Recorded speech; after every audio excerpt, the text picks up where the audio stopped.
Okay, everybody, this is the last installment of the Herb Show.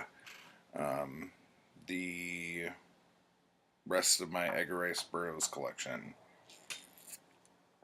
Alright, so first let's jump into the Venus series. Carson of Venus. Again, this is another, like how the Pellucidar series ended up. And this one goes, Carson Napier comes to Edgar Rice Burroughs to tell him this story. But so basically, Carson Napier tried to go to Mars and somehow or another missed and ended up in Venus. Now, the fun thing about Venus is because Venus is all cloudy and everything, the people of Venus don't think that there's anything past those clouds that they see that they call fire. It's like the sky of fire. And there's nothing past that. And Venus doesn't rotate like Earth rotates. So it's always daytime. Yeah, I think that's how it works out. So anyway, we got Pirates of Venus, which is probably the most swashbuckly Edgar Rice Burroughs book I've read so far. I'm not going to split up the different editions of the books because I'm just glad that I finally got all of these. So there's the first one, the second one, Lost on Venus. I just did a review on that not too long ago. These make a great book together, by the way. We got a bit of a chunker here, Carson of Venus. Look at that. Look at that big old monster coming out at him. That's going to be fun. And then I have the Vallejo Escape on Venus. I think this is the same one that Mark Richardson got, but I think his has like the little square around it like that. So, yeah. But I also have Escape on Venus and an awesome little ace doohickey. I hate when people, did they scratch it out? What a bunch of freaking psychos. They dug out the price on it. People are such dicks. And then I have this last one, The Wizard of Venus, but it also includes the first publication anywhere of Pirate Blood, Burroughs' last great adventure novel. So, as I'm reading these books, I'm beginning to think that Burroughs probably wanted to write like a pirate adventure. These were coming out around the same time Tyrone Power and shit and Errol Flynn were doing swashbuckly shit. So he probably was just super inspired, but he knew if he did more spacey shit, they would sell better, or at least he would have some kind of publisher behind him. And so, business-wise, it makes a lot of sense. He got to do what he wanted to do, but he was able to feed his hungry audience. Next, we will do the Cast Pack series, which I don't have the first book of. I had an Audible book of these 3 books together as one book. But we have The Land That Time Forgot is the first one. And then this awesome little ace of The People That Time Forgot, which is beat to crap. There's rips and punctures and all sorts of crap. And then Out of Time's Abyss, the last one. Now, if you remember, you can probably go back and find it. But I did a video on this because this trilogy is the way to do a trilogy if you're not just going to tell a continuous story. Okay? Basically, World War II. No, it's World War One. World War One. A submarine sinks like a tourist boat kind of thing. A German sub sinks it. The people come on as prisoners or whatever. They're cruising in the submarine, and they find this like island with really high walls, like cliff sides. They go inside, and when they go inside, they realize that they have like entered into another like time. It's like it's almost like the same kind of thing with Meg and the Mariana Trench. It's like it has contained this ecosystem of like prehistoric shit. Okay, but what's cool is that if you follow the river and the farther in you go, you evolve to like the top, and people know when they're going to evolve, and so they leave their family, they leave their tribe, and they move up the river to the next tribe because they could feel that they're going to evolve. There's all sorts of creatures in it. It's so fun. And like what is amazing is that in the first book, this dude basically message in a bottle at the end, spoiler, and it somehow gets to his friend. There's a logical way this happens. And then his friend shows up in a different circumstance looking for him. And so he has an adventure. And then somebody comes looking for him because he was looking for this guy. And then they have an adventure. It's like, it's all connected, but the adventures are different. The things that happen are different. The way people feel about the things that happen are different because they're different people. It's a brilliant way to do a trilogy. And I think like every writer out there could take fucking note on how the Cast Pack trilogy was done, because it's brilliant. All right. The movie, shit. Do not watch the movie. It is so fucked.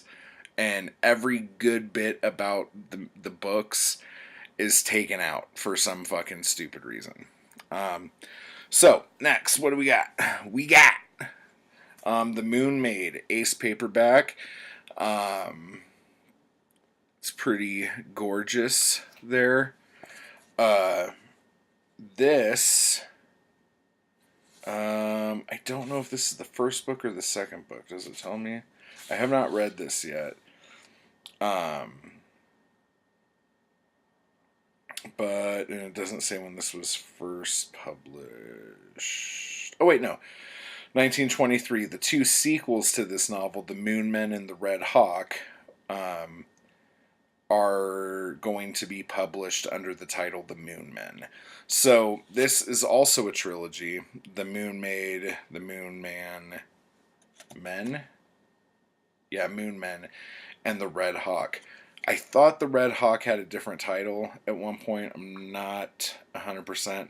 But those two books would be a book about this size, I guess. I'm really looking forward to reading this. I'll tell you a little bit about it. First manned spaceship to reach the moon, discover a world hidden from human eyes. A world of flying women and semi-human monsters who fought for power across these eerie lunar plains. And she's riding a centaur, I'm pretty sure. So that's pretty cool. I cannot wait. I want to have them all before I start that, though. That's just me. And then this, another cool little Ace paperback. I think this is the first Edgar Rice Burroughs book I ever bought. The Cave Girl, Savage Beneath the Skin. Okay, now this book was, when they did this edition of it, they added the sequel to it, which is The Caveman. So the Cave Girl and the Caveman. So, and I put a bookmark in there so you could see exactly where, how long the one is and how long the other is. So it looks pretty even. The Caveman looks a bit longer, but I'm sure the Cave Girl sold more copies. So that's probably why they did it like that. And let's do this one next. This one has one of the most bitchin' Frazetta covers ever. Bam! Look at that! Look at that guy! The most feared warrior in England at 17, the greatest swordsman in England at 18, a price on his head at 19, the leader of a band of 1,000. Whew! The Outlaw of Torn. This is a chunker for Burroughs standards. Great spine in super good shape. Ace paperback. Oh, that is such a nice spine. There's not a ding in it. So I think this is a standalone bit. And then finally, the first time in paperback, Edgar Rice Burroughs, The Oakdale Affair. This is 70s, if that's how they wrote his name. Almost 100%. And it doesn't say. Why did they do that? I don't understand why they did that.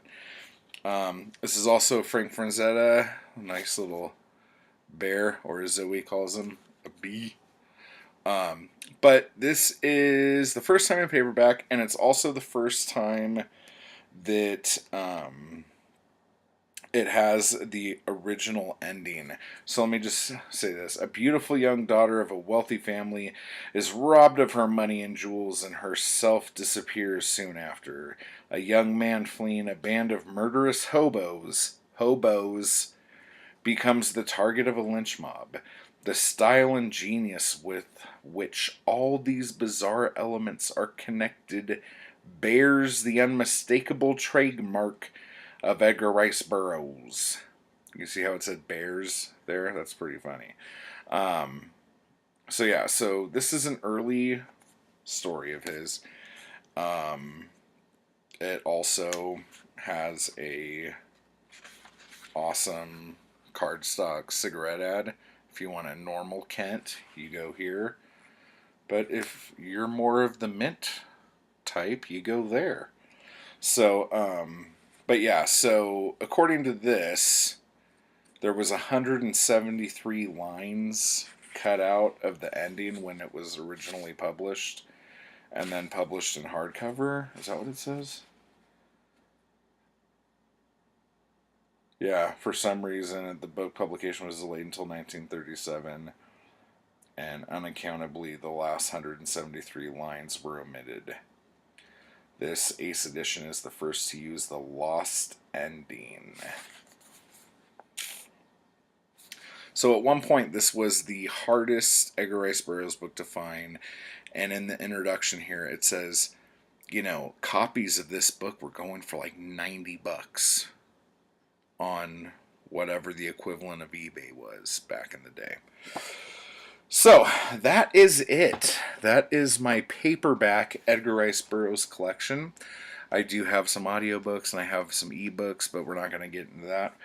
But what I did want to tell you, for those of you who might not be able to find any Edgar Rice Burroughs cheap where you're at, I said this when I first did this whole thing. If you go to Wikisource, okay, wikisource.org, It has a, like, it doesn't have all of his stuff. Like, there is definitely some stuff, like his other novels, like the ones that weren't a part of a series, um, aren't in here necessarily. But the basic rule of thumb, if you are in America, um, is if something was published before January 1st, 1923, it is technically public domain in the United States. Um, there's also another thing that says, because Edgar Rice Burroughs died in 1950, some of his other works are also in the public domain in certain countries, because the copyright term is the author's life plus 60 years or less, which would have hit probably January 1st, 2011. So, now different countries have different things, and you gotta check. Um, but let's see here.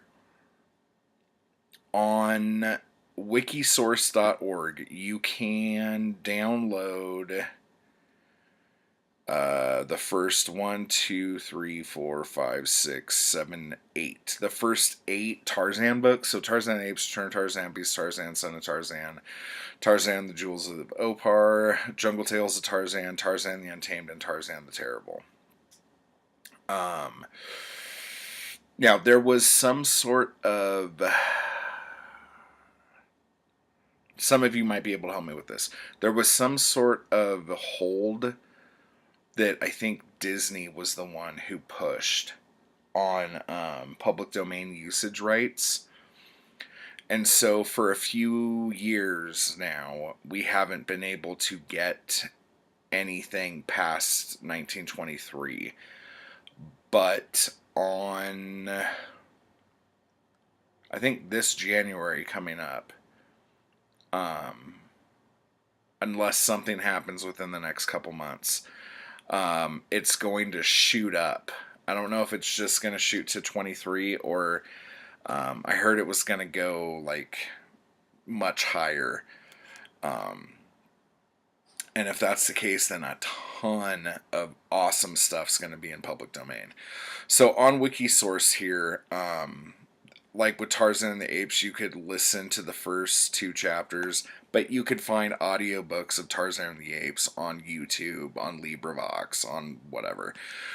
But one of the things I like about this site is that you can make PDF versions of the books. You can make Mobies, like the Amazon for your Kindle versions of the books, EPUBs. You just have to make sure that the book you're getting isn't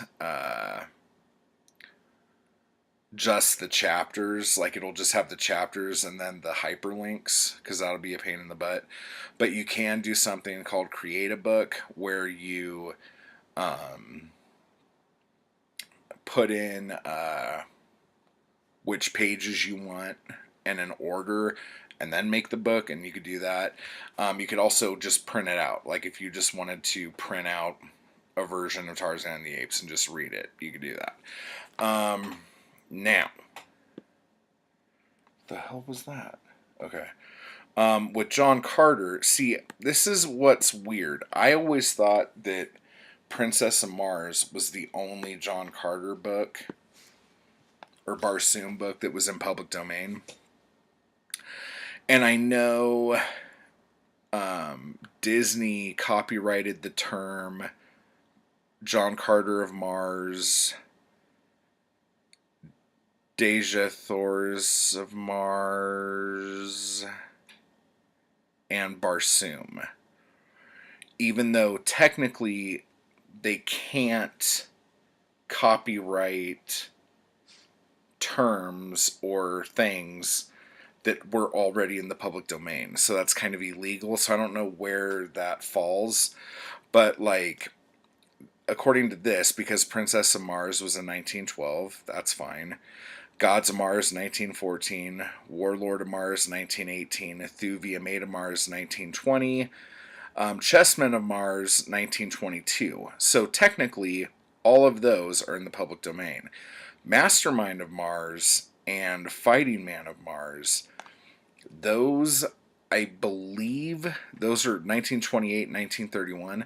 I think those are in public domain in Australia. So, technically you could get it off of Gutenberg, Australia, or whatever. But Swords of Mars, Synthetic Men of Mars, Lana of Gathul, and John Carter of Mars, those are under copyright still. They have all the renewals that they have made, that the estate has made on them. So those are kind of off limits. Which, whatever. You could buy those. For the Pellucidar series, At the Earth's Core from 1914, Pellucidar 1923 is available. So that's cool. Then Tannar Pellucidar is Gutenberg, Australia. Savage Pellucidar, even though that came out in 1963, but there's no reference or anything there, so that's probably, you can't fuck with it. But Tarzan at the Earth's Core, Back to the Stone Age, and Land of Terror, those are still under copyright. With the Venus books, it doesn't say, but I mean, the first Venus book came out in 1934. The last one came out in 1970, but it was probably serialized before then, obviously. I wonder if Escape on Venus was the last book that came out before he died. 46, let me just take a quick, Una Lana Gathol, I think is right. That's 1948. Yeah, that would be it. Lana of Gathol. Okay, let's see here. So, The Land That Time Forgot Omnibus, or the Caspak Trilogy, that's public domain. But the books themselves individually are all 1918. So those are good. The Cave Girls, 1913. Efficiency Expert, 1921. A Girl from Ferris, 1916. Lost Continent, 1916. Oakdale Affair, 1917. The Mad King was serialized from 1914 through 1915. And it was published as a book in 1926, but I believe it's still in public domain because it first came out in 1914. The Mucker and Return of the Mucker, 1914 and 1916. So those are good as well. And there's probably quite a few more. So as far as Edgar Rice Burroughs goes, you can definitely get a ton of his stuff without leaving your house or ordering anything. As far as stories go, like if you want to read just stories, Jungle Tales of Tarzan, you could pick a story out of that. And I believe The Beasts of Tarzan is also kind of episodic. I have to check that again. But out of the John Carter books, yeah, it's the last two. Those are still under copyright. Pellucidars, no. Venus, no. The Caspak books are so small. Like, The Land That Time Forgot and The People That Time Forgot and Out of Time's Abyss, those are really short books. I mean, you could blow through that in an afternoon. So anyway, I'll probably do something like this for each thing that we're doing here. And yeah, I hope this was useful or informative or awe-inspiring with my Edgar Rice Burroughs collection. Let me know what you think down below. Let me know if you have any of these, which editions are your favorite. If you know of any, like, awesome, like, badass, big, honkin' editions and stuff like that. So I'll see you tomorrow.